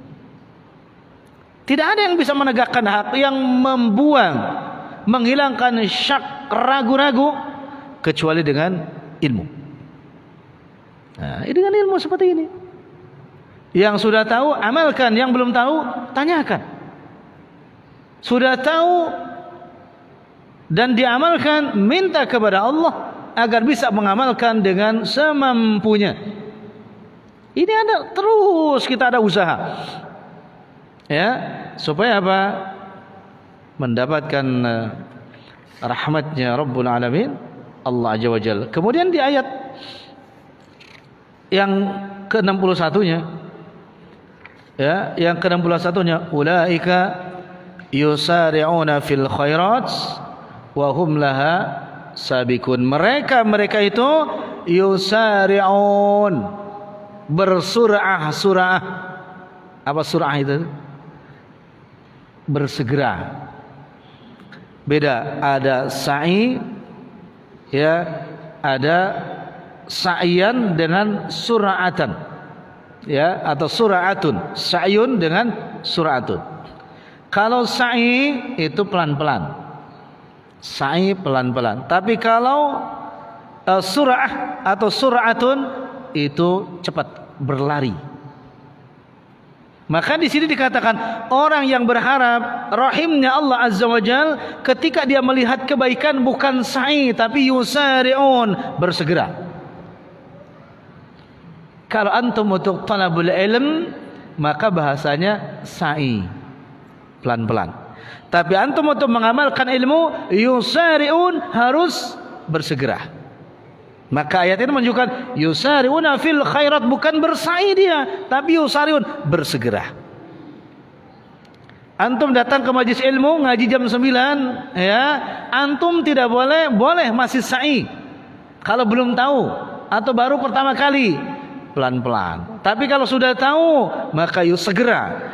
Jam 9 kurang 5 sudah datang. Itu namanya yusari'una fil khairat. Salat berjamaah maklum. Maklum apa? Awqatuha. Maklum waktunya yang sudah ditetapkan. Kanat alal mu'minin kitabam mauquta. Waktu sudah tetap. Apa yang harus kita lakukan orang yang beriman, paham sunnah? Yusari'un, bukan sa'i, bersegera. Paham? Jangan, ana ustaz sa'i aja. Oh, enggak sa'i kalau berjamaah. Yusari'un. Kalau belajar ilmu sedikit sa'i. Belajar tauhid per bab ini namanya sa'i. Belajar akidah per bab, karena kalau yusari'un enggak bakalan paham. Belajar tafsir sa'i, pelan-pelan. Mendakwakan agama juga yang memang furu', pelan-pelan, tapi yang usul yusari'un, segera. Gitu ya? Jangan dibalik. Yang usul sa'i, yang furu' yusari'un, berantem terus itu. Ini harus paham di sini. Bedakan antara sa'i dengan yusari'un. Nah, kita ini insyaallah ingin dapat surga dan jalan-jalan menuju surga sudah tahu. Berarti harus apa? Yusari'una fil khairat. Bahkan Allah katakan wahum sabiqun, mereka para salafus saleh, para sahabat tabi'in, atba'ut tabi'in sudah mendahului mereka, yusari'una fil khairat, mendahului mereka melakukan hal yang baik. Bahkan mereka menawarkan jasa kepada Nabi sallallahu alaihi wasallam. Mereka ada mengatakan, ya Rasulullah, saya bisa lebih cepat menghatamkan Quran ini, semalam bisa. Ya, ada yang bilang lagi, saya setengah malam bisa. Apa kata Nabi? La, tidak. Likulli syai'in haqqun, segala sesuatu itu ada haknya, kata Nabi. Tidak, kata Nabi, bacalah, pahami, tafakuri, kata Nabi, dan tidak boleh lebih, ya, cepat daripada 3 hari. Mereka termasuk apa? Yusari'una fil, nawar kepada Nabi, bisa setengah malam. Masya Allah, ya, nawar. Jadi kalau Ramadan ini, di sini ada DKM, kan nggak ada DKM sampai hari ini gitu. Pengumuman untuk jamaah yang hadir sholat tarawih malam pertama di masjid ini, kira-kira kalau sholat tarawih malam ini durasinya 2 jam, gimana kira-kira? Kita pasti apa?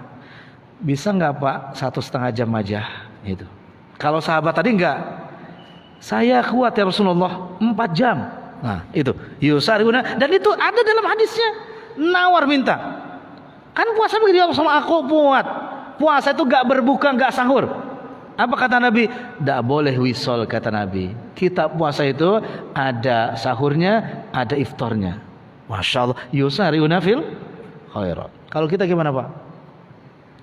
Puasa ini kata Nabi harus wisol. Pas Nabi, ya Rasulullah boleh gak saya buka? Itu kita nawar.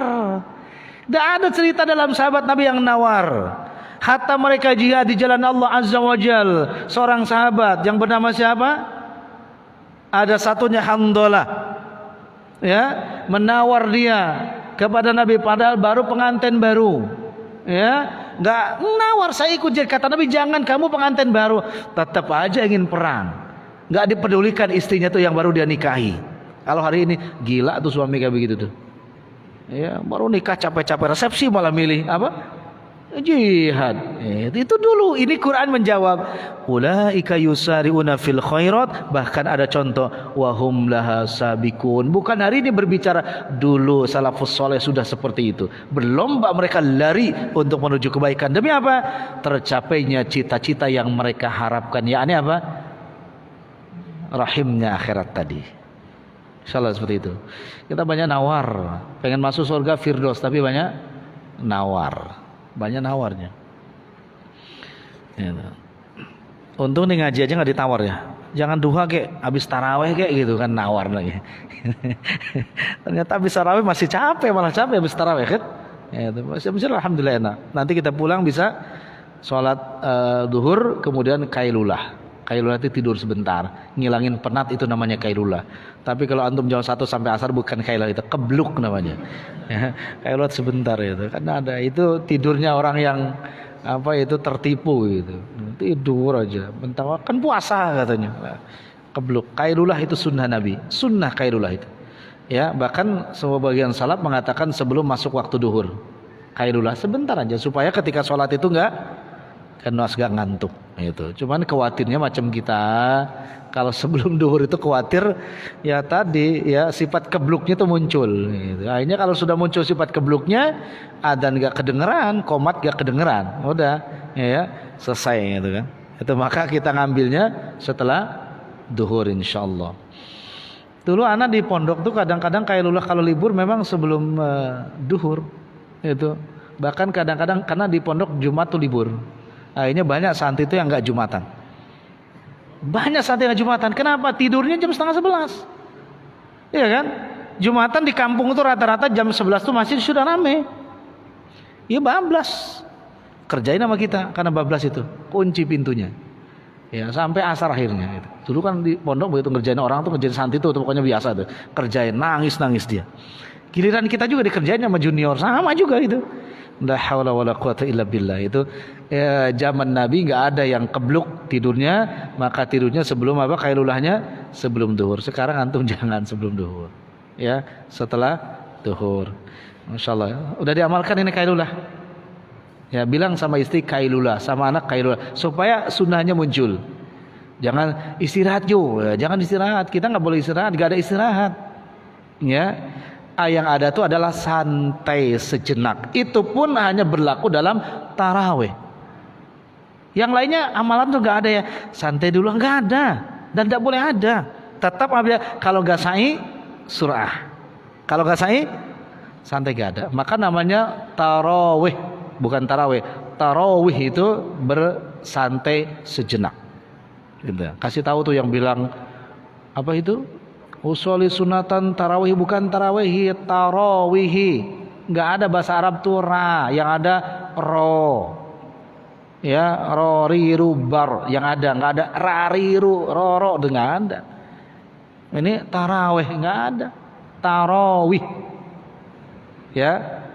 Tarawih gitu. Ini nawaitu semua godin tarawih lagi. Udah ngaco-ngaco aja. Niatnya salah, itunya salah. Jangan ngasih tahu lah. Yang pakai seperti itu tuh benerin, jangan kepedean. Benerin kalimatnya. Tarawih. Tarawihu. Tarawih. Kalau tarawih itu bahasa Arab yang hancur. Karena kalau pakai bahasa Indonesia bukan begitu. Niat salah sholat santai karena Allah. Itu kalau pakai bahasa Indonesia. Niat saya sholat santai karena Allah. Wah itu kalau dijamahin makin kacau balau. Semua niat saya sholat santai. Begitu takbir Allahu Akbar walau dolid, santai di mana katanya? Udah nggak jelas ya. Memang kalau nggak berdasarkan petunjuk tuh nggak jelas, ya nggak jelas itu. Cuman kalau mau dijelasin tambah gak jelas juga, nggak nerima maksudnya. Udah bersabar aja lah, ya bersabar. Tapi antum nanti jangan benerin, salah tuh tarawih. Jangan. Kalau mau benerin berdua dulu. Ya jangan teriak-teriak, nggak boleh, nggak bener juga. Ya apa namanya yang tukang begitu tuh kalau di masjid sekarang? Bilal. Padahal Bilal itu muadzin, salah juga di situ. Bilal itu muadzin, salah juga. Ya, muroki katanya, kok pakai muroki lagi? Ya, muroki itu biasanya di mana tuh dipakai Idul Fitri, Idul Adha. Ya, dan Nabi nggak pakai muroki. Gitu. Udahlah, kepanjangan itu. Begitu mah. Ya. Bersegera antara sa'i dengan yusariuna fil khairat. Oh, ada ya. Yang ana bahas tadi ayatnya ada di bawah nih. Dijelaskan ya bintas siddiq walakinnahum alladhi yasumuna wa yusalluna wa yatasaddaqun wa yakhafuna alla tutaqabbala minhum ulaika yusariuna fil khairat. Bukan wahai putri Abu Bakar Siddiq, tetapi mereka adalah orang-orang yang berpuasa, mengerjakan salat, bersedekah. Mereka takut semua amalan tersebut tidak diterima. Mereka adalah orang-orang yang bersegera dalam kebaikan. Ulaika yusari'una fil khairat. Gitu. Jadi kita mudah-mudahan seperti itu. Baik. Sampai jam 11 ya. Insyaallah ya. Jam 11 babnya sudah masuk, nanti bab 2 dampak negatif maksiat dan dosa. Ya. Jadi itu dulu ya. Sampai yang penting adalah 3 syarat untuk berroja, mencintai apa yang kita harapkan, takut kalau tidak mendapatkan apa yang kita harapkan, kemudian berjalan berusaha mengamalkan ya menuju untuk apa yang kita harapkan sesuai dengan kemampuan. Tapi Qur'annya menyebutkan bukan sa'i tapi yusari'una fil khairat. Itu ya. Wallahu taala a'lam. Baik, silakan. Kita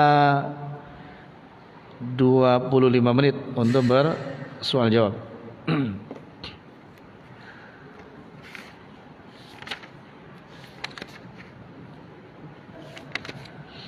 Ya silakan.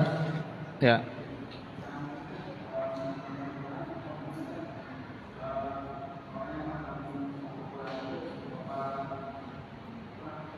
Afan agak kurang jelas.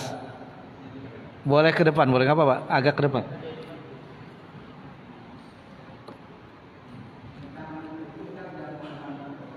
Yang mau khatamkan Al-Quran, nah. Diapain? Hah?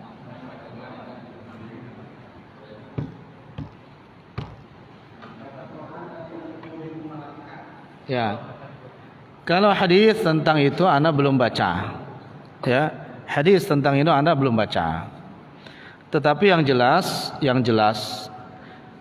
dalam Sunan At-Tirmidzi, dalam Mustadraknya, bahwa Nabi SAW bersabda tentang Quran ya, man qara'a harfan min kitabillah falahu hasanat wal hasanat bi asyri amsalihha. Lam aqul alif lam harfun walakin alifun harfun, lamun harfun, mimun harfun.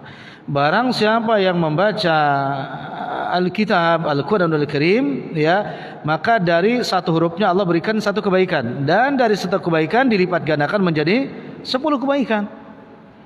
Ya, itu yang ada. Dan kalau kita mengkhatamkan Quran, nggak terhitung kebaikannya. Dan orang-orang yang baik itu bersama siapa?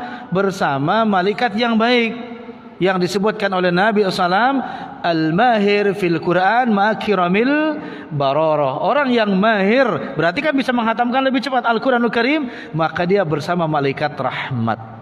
Tapi tidak jelaskan seberapa banyak, seberapa ribu itu yang ada. Yang jelas semakin banyak kebaikan maka semakin banyak pahalanya, itu ya. Jadi ana belum baca tentang 10.000, 70.000 dan sekian malaikat kepada orang yang menghatamkan atau Al-Quran diamini oleh sekian malaikat, gitu ya. Wallahu a'lam.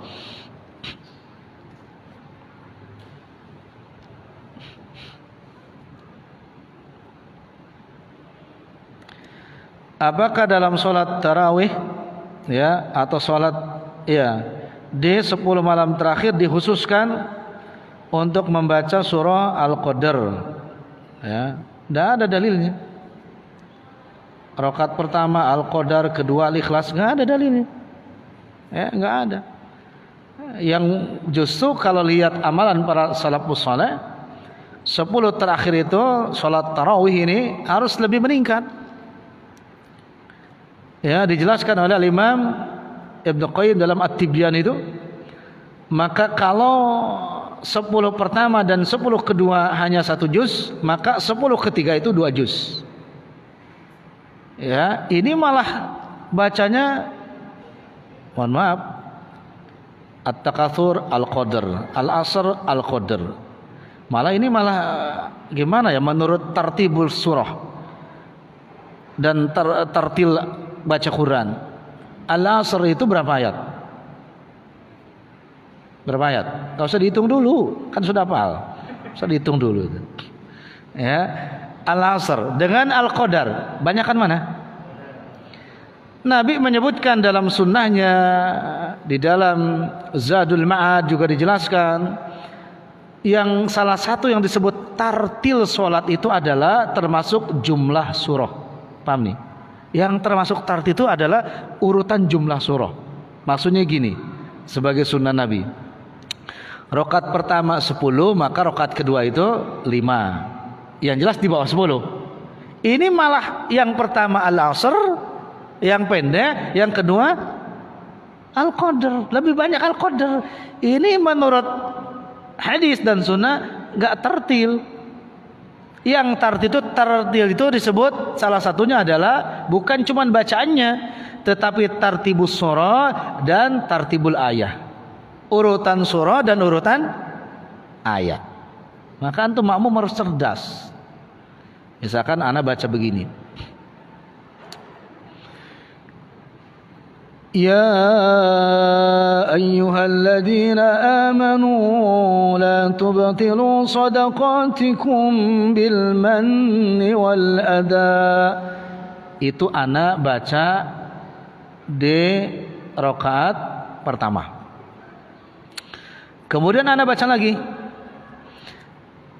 ayatnya, Allahu waliyul ladzina amanu yukhrijuhum minadh dhulumati ilan nur walladzina kafaru awliya'uhumut taghut yukhrijunahum minan nuri iladh dhulumat ulaika ashabun nari hum fiha khalidun. Tartib gitu? Enggak. Tertib? Enggak. Harus tanggung jawab. Yang bilang enggak tanggung jawab. Enggaknya di mana coba? Kenapa? Surah ayatnya lebih panjang. Ya. Bukan cuman ayatnya, tapi urutannya. Urutannya itu lebih dulu yang dibaca adalah ayat yang terakhir tadi. Mestinya itu dibaca rakaat kedua. Sementara Allahu waliyul ladzina amanu itu lebih awal. Itu di rakaat pertama. Urutan ayatnya itu. Ini makmum harus cerdas. Atau misalkan surahnya gini. Ya, misalkan gini. Ya ayyuhalladzina amanu aufu bil uqud. Satu. Kedua baca alif lam mim. Allahu la ilaha illa huwal hayyul qayyum. Tidak tertibnya di mana? Surahnya. Surah Ali Imran di rakaat kedua, surah Al-Maidah di rakaat pertama. Makmum tuh harus aktif, jangan pasif. Itu ya. Ustaz kan nggak tahu yang namanya baca itu pentingnya ngafalin Quran. Tapi gak usah ngapalin juga kalau nggak keburu. Ngapalin nama-nama surahnya aja gampang. 2,5 jam bisa hafal. Ngapalin nama surah, ya kan? Anak mau ngaji, pintu dibuka sama pengurus. Oh, Al-Fatihah pembukaan, ya kan? Pembukaan. Begitu anak naik ke masjid, ternyata jendela masjid terbuka. Di sana ada yang sedang menggembala sapi. Oh, itu Al-Baqarah kedua. Kedua kan? Begitu masuk ke dalam ternyata sudah ada yang dulu masuk masjid. Ada 3 orang.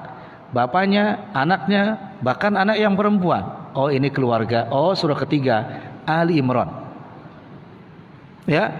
Ternyata sebelah sana ada suara perempuan banyak. Oh, ini akhwat An-Nisa keempat. Begitu nengok sebelah kanan lagi ada tumpukan di situ kotak box makanan. Oh, ini hidangan 5 nih Al-Maidah. Itu hafalin nama surah aja gampang kok. Supaya ketika itu nggak terkecoh. Tapi dengan sering tadarus, tilawah, maka ayat-ayat yang dibaca bisa familiar. Ana tuh baca ini kayaknya di surah anu nih, dan ini di surah anu nih, familiar. Itulah pentingnya mengamalkan bagaimana yang diamalkan oleh sahabat. Sahabat Nabi kalau habis maghrib sampai isya mereka bertilawah. Dan itu waktu yang dicintai oleh mereka. Gitu ya. Jadi pokoknya seperti itulah. Nah, jadi jangan al-qadar terus. Ya, nanti keder malah antum. Al-qadar amalkan itu. Perhatikan 2 tadi. Bukan cuma surah, suara dan tajwid, tapi penting juga 2, tartibus surah sama tartibul ayat. Urutan surat dan urutan ayat gitu ya. Masa antum baca rakaat pertama ini selain dari witir ya. Misalkan baca bukan witir, salat sunnah biasa, ba'diyah atau qabliyah. Qul huwallahu ahad, rakaat pertama. Rakaat kedua, qul na'udzu birabbil falaq. Sunnahnya di mana? Gak ketemu itu. Kecuali witir. Ya, karena witir dibaca 1 itu, Al-Ikhlas, Al-Falaq, An-Nas. Gitu ya. Wallahu a'lam. Pertanyaan kedua, semoga Ustaz dan keluarga selalu dalam penjagaan Allah. Doa yang sama. Ketika sholat membaca ayat sajadah, apakah harus sujud dan bagaimana caranya? Ini hukumnya bukan wajib, tapi sunnah muakkad. Sunnah akan yang ditekankan. Ahsan ya ahsanti wa ahsantum ya sujud. Ya, sujud di beberapa tempat. Maka kata para ulama, baik di dalam sholat atau di luar sholat. Kalau bertemu dengan ayat sajadah maka sujud. Cara sujudnya maka diawali dengan takbir. Allahu Akbar, kemudian sujud. Berapa kali sujudnya? Cukup 1 kali. Ya, cukup satu kali. Doanya atau dzikirnya terpendek tasbih subhanallah, terpendek. Ya, terpendek. Tasbih aja. Ya. Itu. Terpendek. Kalau panjang itu nanti di Quran itu ada di halaman terakhir ada doa dzikir bacaan sajadah. Dari mulai sajadah wajhi lilladzi khalaqahu wa saqqa samahu wa basarahu fatabarakallahu ahsanul khaliqin Allahumma ja'alni minat tawabin wa ja'alni minal mutatahhirin. Tanpa itu pun enggak ada masalah. Ya, tanpa itu pun enggak ada masalah gitu. Jadi kalau antum berjamaah ya sesuai dengan imam. Lamanya bacaan itu, lamanya tasbihnya. Kalau antum enggak bisa, ya tasbihnya diperbanyak. Subhanallah, subhanallah, subhanallah, perbanyak. Dan bisa juga dengan kalimat tasbih yang lain. Misalkan subhanallah wa bihamdih adada khalqi ya waridhu nafsi wa zinata arsyihi wa midada kalimati. Tafadhol, enggak ada masalah. Gitu ya. Seperti itu.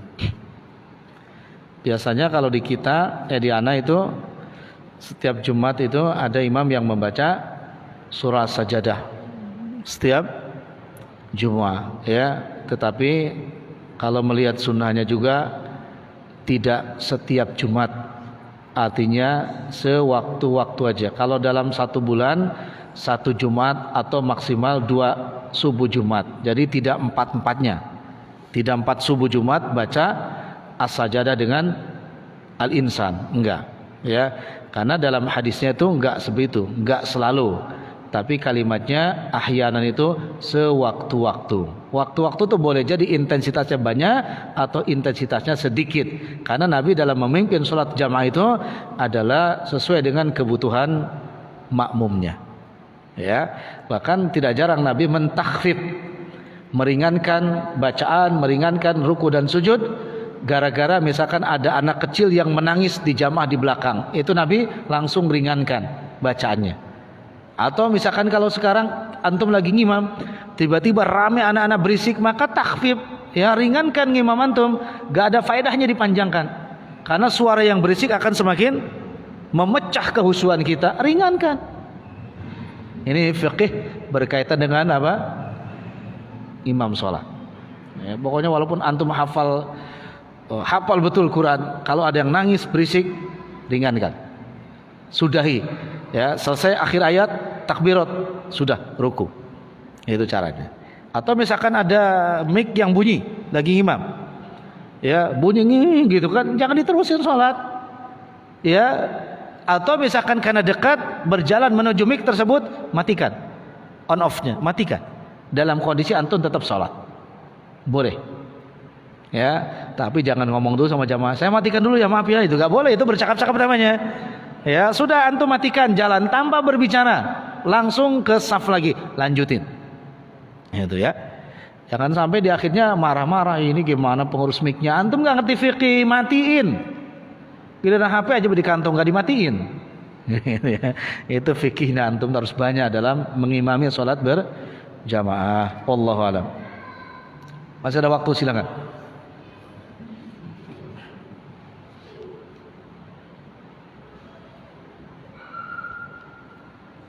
Ya, ada? Ya, silakan.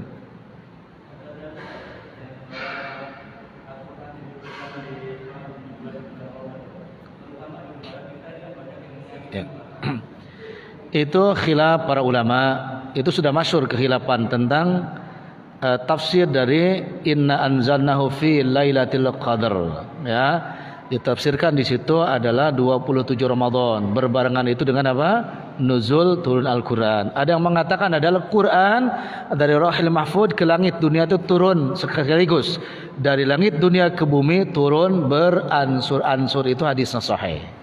Ya, itu hadisnya sahih tentang itu. Boleh jadi turun sekaligus ke langit dunia, tapi dari langit dunia diwahyukan kepada Nabi SAW sesuai dengan kondisinya, sesuai dengan kebutuhannya.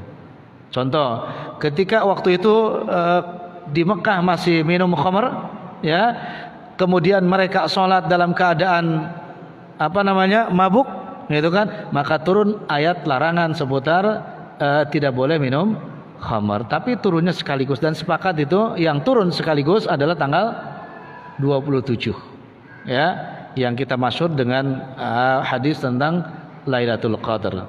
Maka tapi itu jangan dijadikan sebagai dalil, ya. Oh, kalau begitu boleh dong ana baca setiap rakaat kedua surah Al-Qadar, itu enggak ada kaitannya. Ya, enggak ada kaitannya. Wallahu a'lam. Silakan. Kalau ada lagi.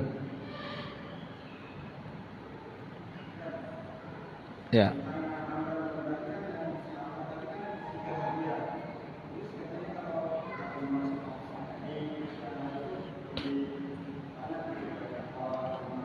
Ya. Ya, Imam Syafi'i rahimahullah taala itu hanya di Ramadan. Hanya di Ramadan. Larangan dari Nabi SAW tidak sampai kepada pengharaman. Hanya tanbih. Ya, tanbih yang ujungnya bisa celaan. Bagi siapa? Bagi orang-orang yang tidak memahami Al-Quran dengan baik. Kalau Imam Syafi'i nggak usah diragukan lagi. Bukan cuma beliau, banyak Imam Malik, Imam Ahmad juga sama. Dan diragukan lagi mereka kepahamannya terhadap Al-Quran. Nah, imam-imam yang di kita itu, ya, imam-imam yang di kita itu udah nggak paham, belepotan lagi, ya, pengen lebih cepat lagi, ya nggak bisa, nggak boleh seperti itu, gitu ya.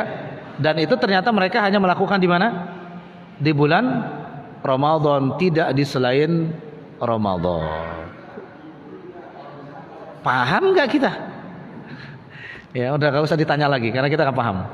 Ya, nggak usah ditanyakan lagi karena kita nggak paham. Nggak ada yang paham sebagaimana mereka. Nggak ada. Makanya para asatid kita, ulama kita juga nggak ada khobar tentang itu. Semalam selesai Al-Quran nggak ada khobar, nggak ada. Kenapa? Karena mereka tahu diri tentang itu, gitu ya. Maka lihat, musabaqah tilawatil Quran di Timur Tengah, Turki, di Iran, di Saudi Arabia. Kalau lagu itu orang Indonesia menang terus. Tapi kalau giliran tafsir Quran, tidak ada yang juara 1, juara 2 nanti kan, nggak ada. Menunjukkan apa itu? Urusan tafsir kita masih lemah, tapi urusan lagu nomor wahid. Itu ya, nomor wahid. Ya, makanya tingkatan makmum juga bagus tuh imamnya, masih berkaitan dengan apa yang bagus itu? Lagunya, bukan dia bagus itu. Oh, dia paham tuh. Karena orang yang baca Quran paham itu jelas. Ayat ini perintahnya apa? Contoh misalkan, dia ketika mengucapkan gini, Alladzina ya'kuluna ar-riba la yakumuna illa kama yakumul ladzi yatakhabbathu asy-syaitanu minal mas. Lurus tapi tegas. Kenapa? Menjelaskan begitu dahsyatnya orang yang memakan riba. Lalu sebabnya kenapa begitu? Dia katakan, ya, dzalika bi annahum qalu innamal bai'u mislur riba. Penekanan, karena mereka mengatakan jual beli itu sama dengan apa? Riba. Itu jelas penekannya, paham dia. Masa ayat riba? Alladzina ya'kuluna riba, ayat riba. Apa faedahnya gitu kan bacanya? Gak ngerti ini. Apalagi ayat jihad kan. Alladzina amanu wa hajar, dibacanya lemah gemulai. Terus kata Muhammad, wah ajib banget itu orang. Ajib pelembah mana? Jahil dia. Gitu ya. Jadi seperti itu. Wallahu a'lam.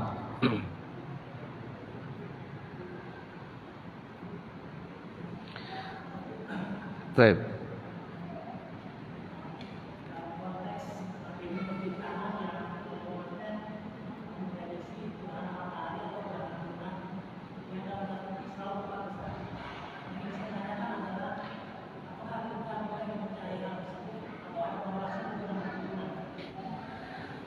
Tentang hisab, itu kan hisab ya, hisab. Maka kalau hisab yang digunakan falak, ya falak itu bukan tarjim, bukan perdukunan. Karena yang dikatakan tarjim itu lebih detail. Bulan ini bakal begini, ya, bakal begini dan begini, itu termasuk gaib. Kalau itu masih dihitung dengan urutan hari pertama, hari kedua, itu gak ada masalah. Gak ada masalah. Ini bukan berbicara kita mengambil itu, bukan. Ya, bukan. Tapi kan pertanyaannya apakah itu termasuk perdukunan? Maka anak katakan bukan termasuk perdukunan.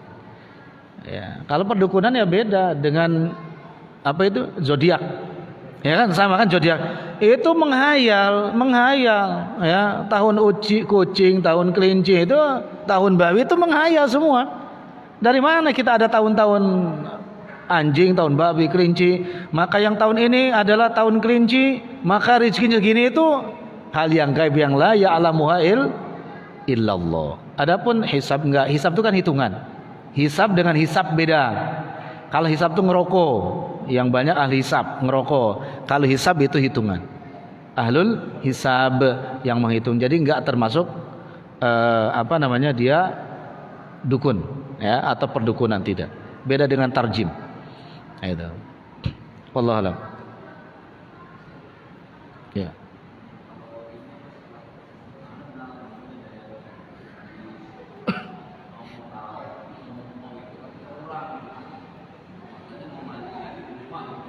Ulang apa maksudnya?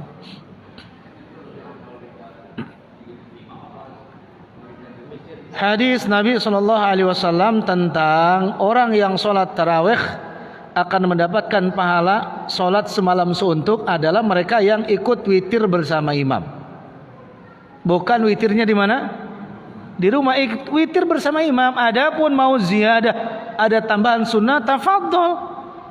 Ya, bahkan khilaf para ulama, sekalipun tahajud bagi yang biasa itu nggak ada masalah.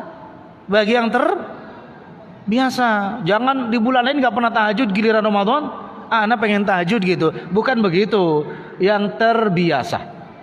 Atau misalkan menambah amalan sholat sunnah mutlak setelah itu nggak ada masalah. Tapi seutama-utama witir ikut bersama imam. Itu ikut bersama imam.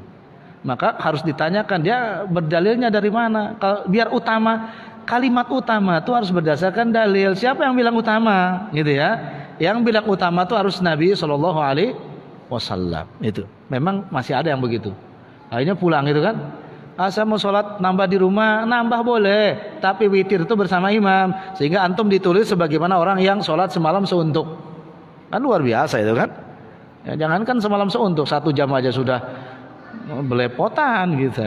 Itu jadi yang paham itu ibadahnya tuh ringan tapi berkualitas. Tapi kalau yang ngada-ngada itu ribet tapi nggak berkualitas. Ya, wallahualam. Yang mana cukup?